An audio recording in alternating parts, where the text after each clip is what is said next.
привет! Меня зовут Юлия Гендина, и вы находитесь на моем канале, который посвящен интерьерному вязанию. Сегодня у нас очередной урок по мозаичному вязанию крючком. Сразу хочу сказать, что если вы не знакомы еще с этой прекрасной техникой вязания, то, пожалуйста, пройдите уроки, которые здесь же находятся на моем канале в YouTube. Ссылку на эти уроки я оставлю в описании к этому видео. Там целый плейлист, там порядка 20 уроков с самого-самого начала. Поэтому, если вы хотите окунуться в мир мозаичного вязания крючком и вязать много-много разной красоты, пожалуйста, сначала пройдите эти уроки. Они помогут вам раскрыть всю базу, и у вас вопросов, по крайней мере, на начальном уровне, не останется.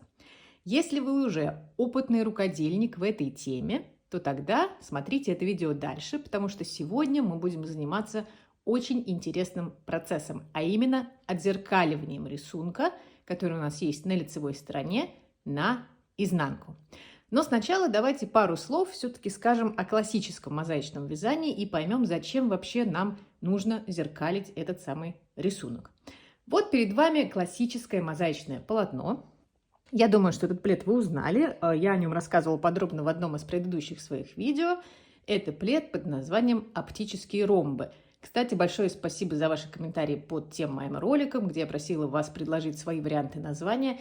Действительно похоже на питона, особенно если смотришь издалека. Но так или иначе, если вы хотите поподробнее узнать про этот плед, то милости просим в предыдущее видео. Но на нем мы сейчас с вами рассмотрим, собственно, классическое мозаичное полотно. В чем его главная особенность? Рисунок, который мы видим здесь, формируется за счет чередования в определенном порядке и провязанных определенным способом столбиков без накида и столбиков с накидом. Напоминаю, мы вяжем крючком. Если мы чередуем эти столбики по определенным правилам, то мы получаем самые разные вот такие вот интересные рисунки. Они могут быть более графичными, менее графичными, они могут быть более вафельными. Это когда у вас на полотне рисунок образуется на фоне таких вот квадратиков. Они могут быть более плоские. Здесь как раз хороший пример, потому что вот у нас плоские элементы совсем, в которых есть только столбики без накида. Но в любом случае это могут быть самые разные рисунки. Главный признак классического мозаичного полотна в том, что рисунок только на лицевой стороне.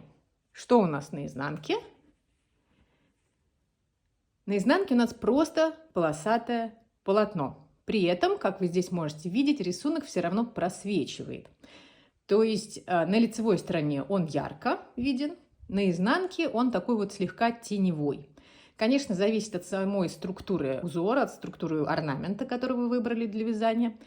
Поэтому он может быть либо ярко просвечивается, либо не ярко, но в любом случае он слегка виден. Но все же в классическом варианте у нас мозаичное полотно на изнанке представляет из себя просто полоски одного цвета и другого. В таком полотне я не вижу ничего странного или неудобного. Даже если мы вяжем плед, который, казалось бы, должен быть функциональным с обеих сторон, мне и лицевая сторона, и изнанка всегда в таких мозаичных пледах нравились.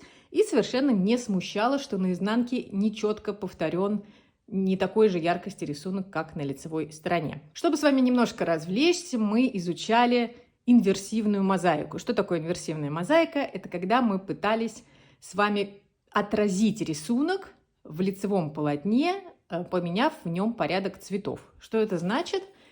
Вы, наверное, помните вот такую вот зимнюю подушку рождественскую. Мы ее вязали с вами, по-моему, в декабре. Тоже видео есть на моем канале здесь. Присмотритесь на основной центральный рисунок. Мы здесь видим цветочную геометрию белого цвета на сером фоне. Запомнили порядок цветов. Переворачиваем подушку и видим тот же самый рисунок, но теперь он серого цвета на белом фоне. Это и есть инверсия. Потом мы с вами вязали плед такой вот прямой инверсии. Тоже, кстати, и цветочной геометрии, и другой был рисунок. Когда эти элементы у нас были расположены в формате пэтчворка, то есть друг за другом, и мы тоже в них меняли порядок цветов. То есть в одном элементе была так пара цветов расположена, в другом элементе зеркально. Теперь мы с вами подошли к тому моменту, когда мы сможем отзеркалить рисунок и на изнанке. Сразу хочу вам сказать, что немножко вернуться к началу. Если вы пока не обладаете базовыми навыками в мозаичном вязании, то сначала все-таки освойте их. получите их, набейте руку и потом уже переходите к отзеркаливанию на изнанке. Потому что все-таки, несмотря на то, что это не так сложно, как может показаться, но это требует ключевого понимания, то есть базового понимания принципа вязания. Не приступайте к изучению сразу отзеркаливания, пока не научились спокойно вязать по мозаичным схемам. Я могу вам честно признаться, что я не хотела подходить к этой теме, не хотела отражать на изнанке лицевой рисунок, потому что мне всегда казалось, что это потребует слишком много усилий, слишком замедлит вязание основного полотна, а скорость вязания для меня очень важна, потому что я вяжу много, но и это не главное. Я опасалась, что слежение и за рисунком на лице, и за рисунком на изнанке будет слишком муторно, и это будет и замедлять процесс, и нервировать, и тот объем удовольствия, который я получаю от мозаичного вязания крючком, будет заметно снижен. С другой стороны, я всегда за развитие когнитивных способностей, я всегда за тренировку нашей мозговой мышцы, поэтому я стояла очень долго на этих качелях, стоит ли туда влезать или не стоит. Но когда стало понятно, что наизнанку можно не смотреть, и действительно, не смотря практически, вывязывать там зеркальный рисунок, стало ясно, что можно действительно попробовать и вам рассказать тоже про эту технику. Практически я ее попробовала сейчас на своем пледе по схеме вышивка в мозаике. Я вам его уже показывала.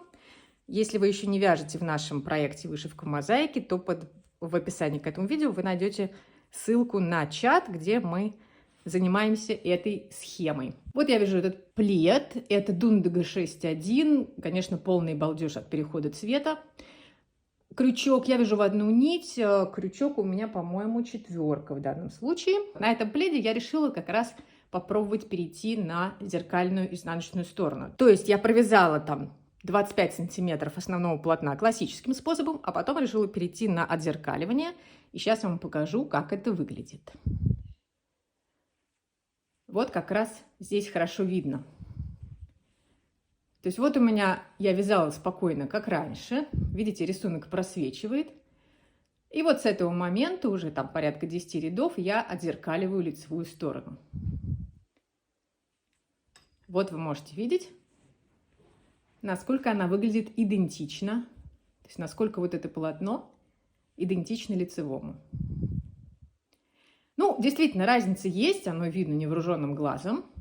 Оно не сильно здесь утолщается. Ну и в моем случае, напомню, это Дундага 6.1, это не критично. И вы можете судить по мне. Вы знаете, я, если муторно, то не занимаюсь никакими процессами. Если я связала уже столько, значит, действительно, это абсолютно нормальный процесс, и можно попробовать себя в нем. И, конечно, я попробовала на небольшом образце. Вот у меня классический наш любимый с вами геометрический орнамент. Это лицевая сторона. И вот зеркальное отражение этого же орнамента на изнанке. Ну что, если я за эти минуты вас пока что не сильно напугала, то теперь давайте исследуем все технические ключевые моменты и попробуем на небольшом образце отзеркалить рисунок. Итак, для примера я взяла один из узоров из моего топ-10 базовых мозаичных схем.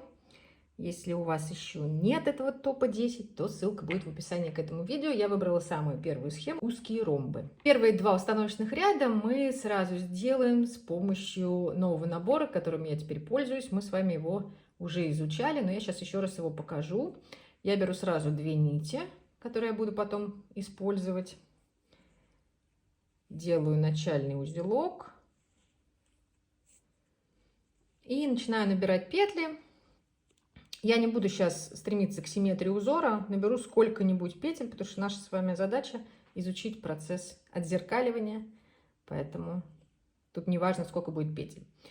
Одну нить я накидываю на крючок, другой нитью провязываю. Одну накидываю, другой провязываю. Делаю это в меру свободно, чтобы этот край у меня получился максимально эластичным.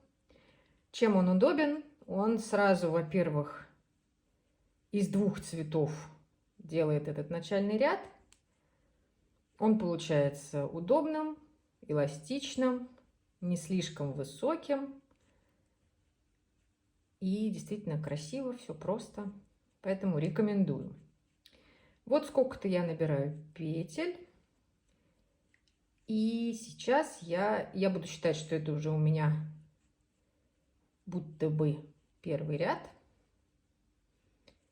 Провяжу еще второй и дальше уже начну вязать по схеме. Ну вот, допустим, я набрала такую вот цепочку, обрываю обе нити. Часто вы спрашиваете про это кольцо. Это кольцо резак называется для швей. Он на самом деле в швейном деле используется. У меня таких несколько, очень удобно, рекомендую. Купить можно в интернете, наберите просто кольцо резак и вот, пожалуйста. Так, вот такой вот у меня наборный край. Я считаю, что вот этот низ будет, соответственно, вот у меня оранжевым цветом как будто бы уже тут провязано все. Провяжу сейчас второй ряд контрастным цветом, серым. И с третьего ряда я смогу уже вязать по схеме. Значит, здесь, как обычно, мы с вами делаем. Провяжу 2 кромочных сначала. Напомню, если вы видео смотрите не сначала, то уроки по мозаичному вязанию для новичков с нуля вы можете посмотреть здесь же на моем канале. Есть отдельный плейлист, и ссылка также будет в описании под этим видео. Провязываю первый ряд. Ну, фактически он второй будет уже.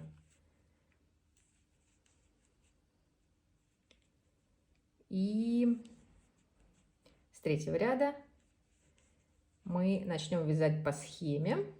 Давайте, пока я вот довязываю, мы посмотрим на эту схему. Вяжем как обычно. Так, вот у меня последние 2 кромочные. Сейчас я их провяжу. И начнется самое интересное. Обрежем нить.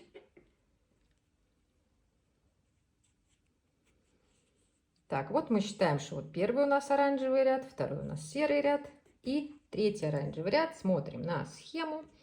В третьем ряду вяжем по схеме, то есть первый у нас будет столбик уже с накидом после 2 кромочных.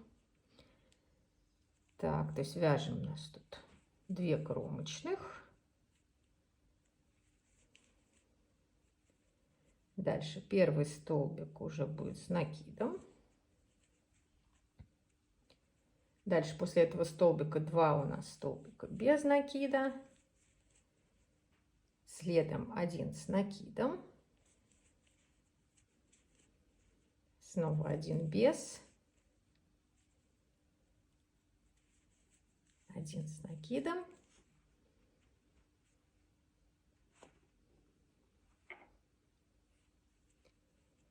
И 2 столбика без накида. Это мы раппорт 1 закончили. Или раппорт, как правильно говорить. И повторяем уже снова 1 столбик с накидом. 2 столбика без накида. Снова 1 столбик с накидом.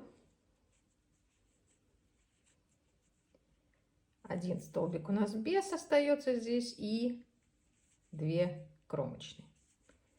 Закончили третий ряд. И вот с 4-го ряда мы начнем добавлять в наше классическое мозаичное вязание одно лишнее правило, которого до этого у нас с вами не было. Поэтому внимание на следующий ряд.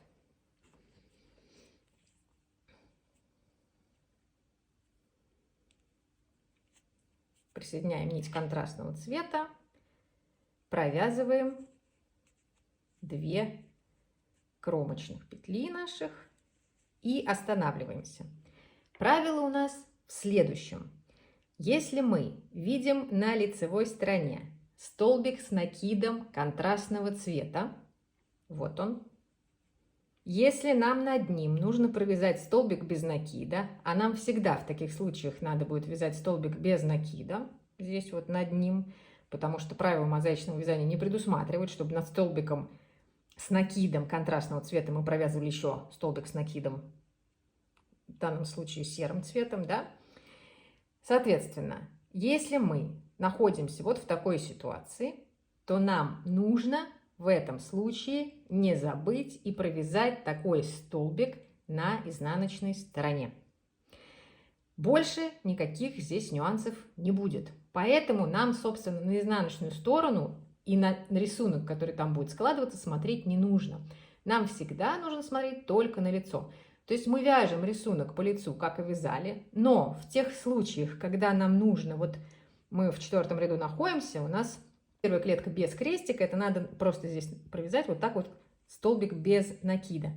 Так вот, в этих случаях, когда у нас этот столбик без накида находится ровно над столбиком с накидом контрастного цвета, нам нужно не забыть и провязать не только столбик без накида с лица, но и столбик с накидом с изнанки. Как это делать? То есть, когда мы пришли к такому вот столбику, что мы делаем? Мы вводим, как обычно, крючок за дальнюю стенку петли. Но теперь мы немножко поворачиваем вот так вот боком. Видите, я это делаю. Вот так боком поворачиваю полотно, чтобы видеть изнанку и чтобы понять, куда здесь зацепиться. А куда здесь зацепиться, действительно? Давайте посмотрим. Ровно под нашим вот этим вот, ровно под нашей петлей есть петля нужного нам, потому что мы вяжем сейчас серым цветом, нужного нам серого цвета. Вот она. Видите, здесь толстые нитки, как раз все отлично видно. Вот она четко расположена под петлей, которую мы сейчас ввели крючок. То есть что мы делаем? Вот мы находимся на лице, мы вводим крючок в эту дальнюю стенку, поворачиваем немножко полотно, делаем накид, вводим крючок в эту вот петлю. Тут, по идее, есть даже две, видите, вот они, но нам нужна одна.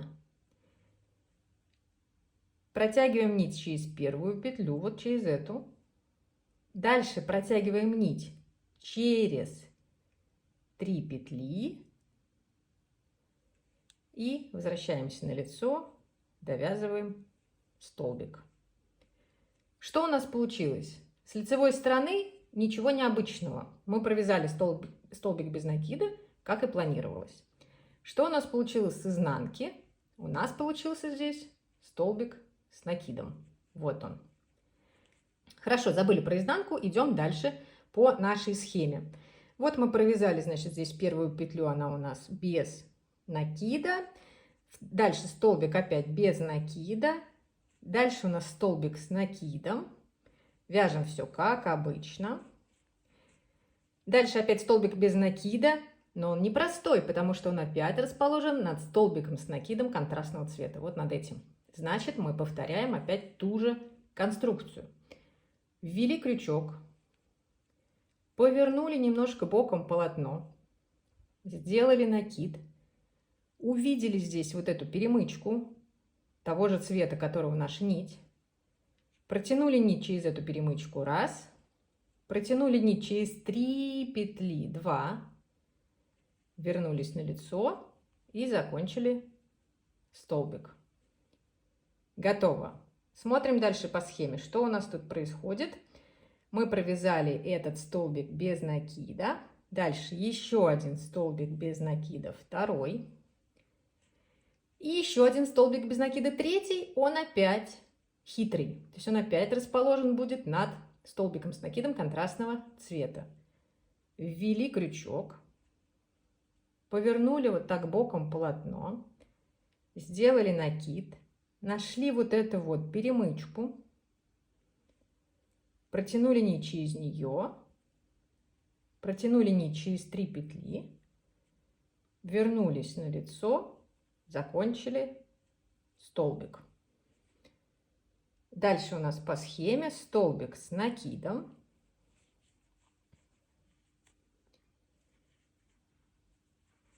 Снова 2 столбика без накида. Раз. Второй опять хитрый. Почему хитрый? Потому что он расположен четко над столбиком с накидом контрастного цвета. Опять вводим, разворачиваем вот так боком, делаем накид, находим перемычку, протягиваем через нее нить. Далее протягиваем нить через 3 петли, И оставшиеся 2 завершаем. Что у нас дальше по схеме? Это мы провязали 2 этих столбика без накида. Еще один столбик без накида у нас должен быть. Дальше столбик с накидом, обычный.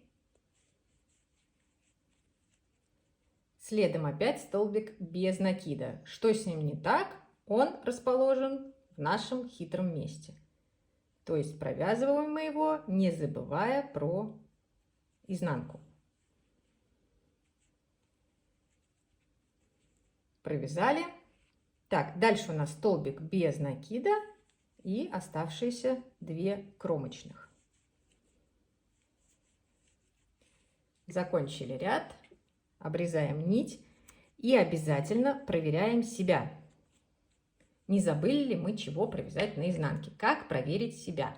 Не обязательно для этого смотреть сразу на изнанку. Нужно сначала посмотреть на лицо и посчитать, сколько у нас в полотне столбиков с накидом в предыдущем контрастном цвете. Мы сейчас вязали серым цветом, предыдущий цвет контрастный у нас оранжевый. Сколько у нас оранжевых столбиков с накидом? 1, 2, 3, 4, 5. Это значит, что на изнанке у нас должно быть 5 столбиков, провязанных серым цветом. Мы же зеркалим. Смотрим. 1, 2, 3, 4, 5. Значит, все правильно. Рисунок будет формироваться правильно. Переходим к следующему ряду. У нас рыжий цвет. 5-й ряд.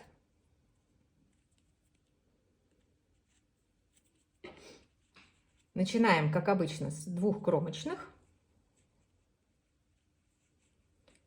В 5-м ряду первый столбик у нас без накида. Следующий столбик с накидом. Потом у нас 2 столбика без накида. Первый же из этих 2 столбиков у нас хитрый. Почему? Потому что мы его собираемся провязывать над столбиком с накидом контрастного цвета. Это значит, нам нужно не забыть отзеркалиться здесь. То же самое. Ввели крючок, повернули немножко, сделали накид. Теперь нам нужна петля, за которую зацепиться. Она должна быть такого же цвета рыжего. Вот она. Протянули нить через нее, протянули нить через 3 петли, вернулись на лицо, завершили столбик. Провязали 1 столбик без накида у нас по схеме, 2 столбик без накида, следующий столбик с накидом.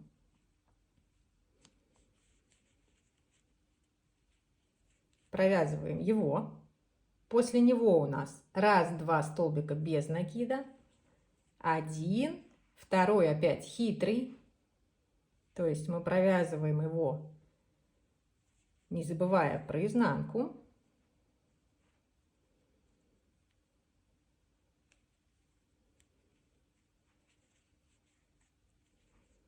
Провязали. Дальше у нас столбик с накидом по схеме. 1 столбик без накида, 1 снова с накидом.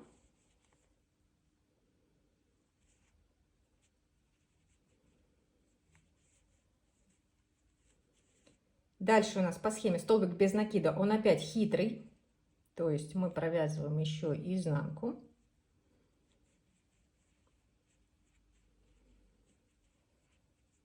Дальше у нас столбик без накида и столбик с накидом, и им мы заканчиваем ряд.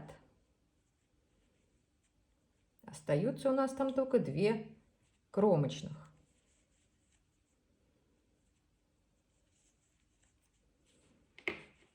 Обрываем нить.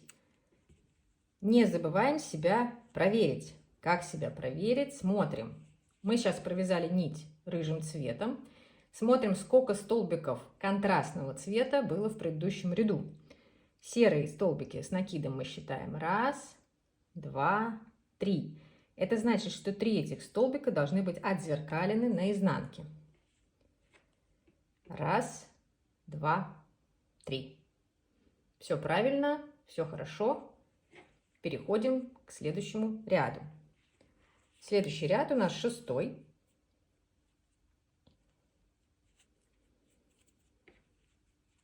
Провязываем 2 кромочных. Видим, в 6 ряду сразу у нас столбик с накидом. После него столбик без накида, хитрый, потому что находится ровно над столбиком с накидом контрастного цвета. Провязываем его, отзеркалив на изнанке. Возвращаемся на лицевую сторону. Провязали. Дальше по схеме второй столбик тоже без накида. Далее столбик с накидом. Один столбик снова без накида и снова хитрый. То есть не забываем его отзеркалить. Далее снова столбик с накидом. 2 столбика без накида. Второй из них хитрый. То есть при должной сноровке этот процесс у вас будет занимать все меньше и меньше времени. Провязали 2 столбика без накида, 1 с накидом. Дальше снова 1 столбик без накида, хитрый. То есть мы его отзеркаливаем. 1, 2 столбика без накида. 1 столбик с накидом. Следующий хитрый столбик без накида, снова его отзеркаливаем. И остаются 2 кромочные. Вы уже знаете, что нужно на этом этапе сделать. Правильно, нужно проверить, не пропустили ли мы какой-нибудь важный столбик, не забыли ли мы его отзеркалить. Как это понять? Провязали ряд только что серым цветом, смотрим на рыжие столбики предыдущего, рыжие столбики с накидом. 1, 2, 3, 4, 5. Столько же должно быть отзеркаленных в этом ряду. 1, 2, 3, 4, 5. Ну и если мы присмотримся, мы видим, что рисунок действительно уже зеркалится. Вот эти элементы у нас образуются, вот сами симметричные фигуры. И таким образом мы вяжем от ряда к ряду, не забывая только в этих вот местах хитрых, только в этих вот местах, где у нас столбик без накида расположен четко над столбиком с накидом контрастного цвета, не забываем их зеркалить. И при этом можно не смотреть на изнаночную сторону, только когда в конце вам нужно проконтролировать. То есть я не смотрю, какие мне тут столбики надо вывязывать, чтобы здесь тоже рисунок образовывался, как тут зеркально цвета должны лечь. Мне это абсолютно все равно. Рисунок будет складываться сам собой, если я буду не забывать в нужных местах его зеркалить. А мест таких на самом деле будет много, если у вас вафельное полотно, но вы каждый раз эти места будете уже хорошо видеть. Давайте еще 7 ряд вместе провяжем. Что у нас в 7 ряду? У нас 2 столбика без накида. Первый из них уже хитрый. То есть я уже вижу, что вот я вяжу над контрастным столбиком, да, с накидом. Поэтому я должна уже первый вот этот столбик отзеркалить. Отзеркалила. Второй столбик вяжу без накида. Третий у меня с накидом. Дальше 3 столбика без накида. Здесь опять хитрый. Зеркалим его. 1 без. 1 опять хитрый.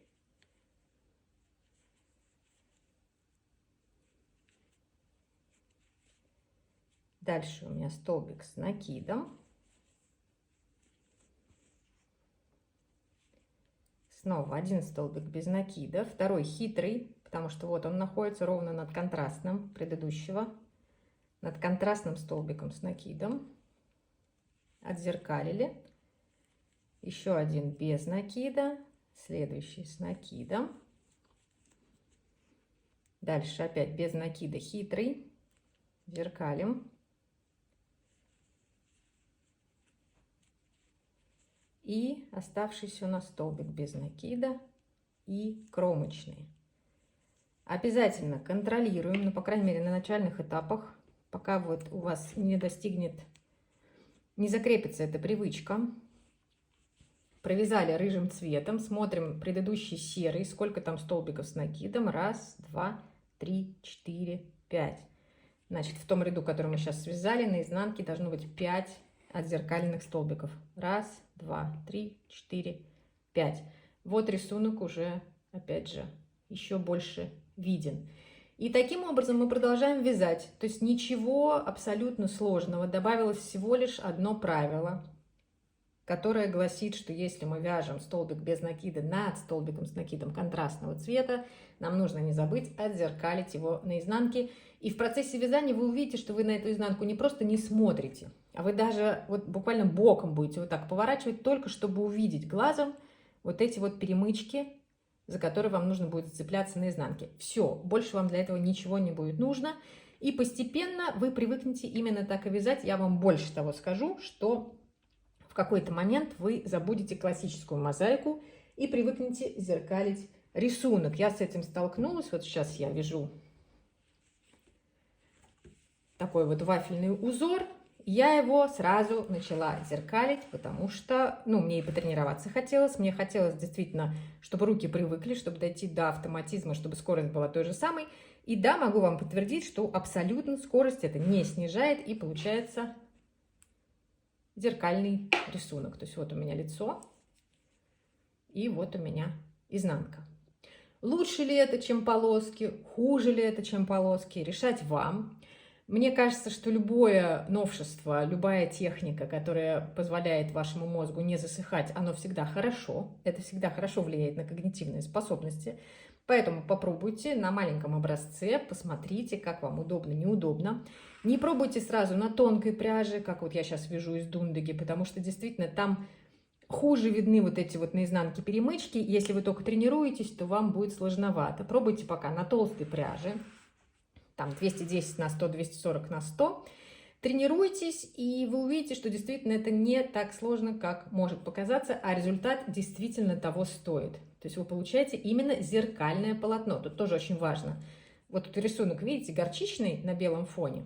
На изнанке у вас будет горчичный фон, и на нем белый рисунок. Это именно инверсия, то есть отзеркаливание полотна. У вас на одной стороне будут цвета расположены в одном порядке, на другой стороне в другом порядке. То есть фактически мы отражаем лицевую сторону наизнанку с опозданием в один ряд.